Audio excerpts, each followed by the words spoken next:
I do think, my job was to tell the story and to tell it on a platform that it hadn't been told before, which is a podcast. It was just over a year ago when we first met Anne Roderique-Jones. At the time, the journalist and Springfield native was about to release her first podcast. It was about the case of the Springfield Three. The three women, Susie Streeter, Stacy McCall, and Cheryl Levitt, all disappeared in 1992 without a trace. I think it's been really well received. At this point, we've had over 1 million downloads. Following the release of the podcast last year, countless people reached out to Anne with theories and other information.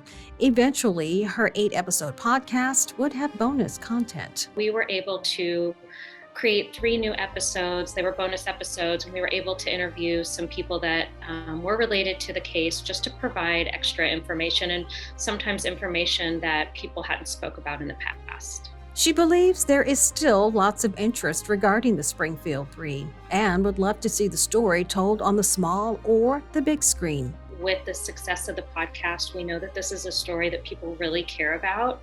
So as long as it's done in a way that isn't hurtful to the families and doesn't sensationalize the case, then absolutely. In the meantime, she is working on a new podcast involving another local unsolved case. We're starting the 2nd season, and it's also going to be set in the Ozarks.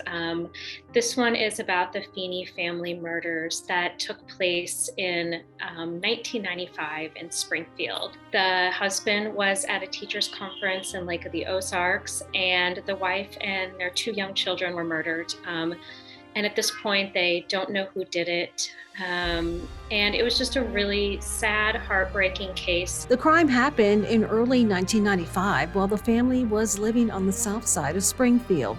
While suspicion initially surrounded the husband, at this point, the case remains unsolved.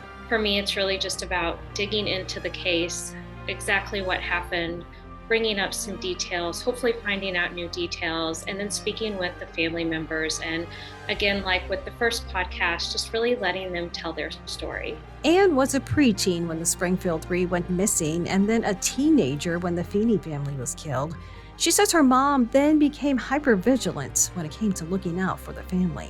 We started, locking our doors. She became very aware of where I was at all times. I was always, out riding my bike or going to a friend's house or walking to a friend's home in the neighborhood. And she became a lot more cognizant of that whenever this happened because I think that she thought that in Springfield, something like this couldn't happen. With the 30th anniversary of the Springfield Three approaching, Anne plans to return to Springfield to once again shed a light on the cold case. I'm not really sure if it can be solved, but I hope that people listening to the podcast, that you get this younger generation that has interest in this case and interest in solving this case.